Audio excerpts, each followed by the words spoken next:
Hello guys, good evening. আমরা এদিকে ready হয়ে চলে যাচ্ছিলাম কিছু শপিং করতে। আর এদিকে ভাই আমাকে যাওয়ার জন্য যেতেই দিচ্ছিল না, বলছিল যেতে হবে না। ওই ভাবছিল যে আমরা বাড়ি চলে যাচ্ছি। আর এদিকে ফাইনালি ওকে মানিয়ে আমরা বেরিয়ে পড়লাম শপিংয়ে যাওয়ার জন্য। এদিকে আমি, মা আর বোন আর বাবা ছিল সামনের দিকে। আর এদিকে বাসের মধ্যে উঠেও গেছি। আর একটু বাইরের ভিউটা দেখিয়ে দিলাম। আর ওখানে পৌঁছে একটু আগে ফ্রুটস খেয়ে নিলাম, কারণ প্রচণ্ড গরম করছিল। আর তার মধ্যে হঠাৎ দেখছি বৃষ্টি চলে এসেছে। আমরা দুজনে বৃষ্টির মধ্যে হেঁটে হেঁটেই চলে যাচ্ছিলাম। আর এদিকে ফাইনালি শপিংয়ের জায়গায় যেয়ে একটু আয়নাটা পেয়ে গেছি, সেখানে একটু নিজেকে দেখে নিলাম। আর এখানে আমি কি ভাবছিলাম আর বলছিলাম ওই সেটাকেও ক্যাপচার করে নিয়েছে। আর এদিকে আবার উপরে চলে যাচ্ছিলাম কিছু কাপড় নেবার জন্য। আর দেখতেই পাচ্ছ আমি এমনি করছিলাম আর ওই ভিডিও বানিয়ে নিয়েছে। এখানে আবার নিজেকে দেখে নিলাম একটু আয়নার মধ্যে যে কি শপিং করছি না করছি।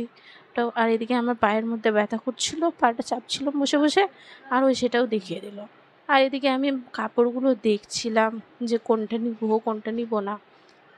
তারপর ফাইনালি কিছু নিয়েছিলাম, পছন্দ হয়েছিল। আর এদিকে দেখছি যে বাবা মাকে কিছু কিনে দিচ্ছে, মানে বাবার পছন্দে নিচ্ছে মা। আর তারপরে বেরিয়ে খুবই টায়ার্ড হয়ে গেছিলাম, তো ভাবলাম জুস খেয়ে নিই। জুস খাওয়ার পরে প্রচণ্ড খিদা পেয়ে গেছিলো, তার জন্য আমি, মা, বাবা আর বোন মিলে রোল খেয়ে নিচ্ছিলাম।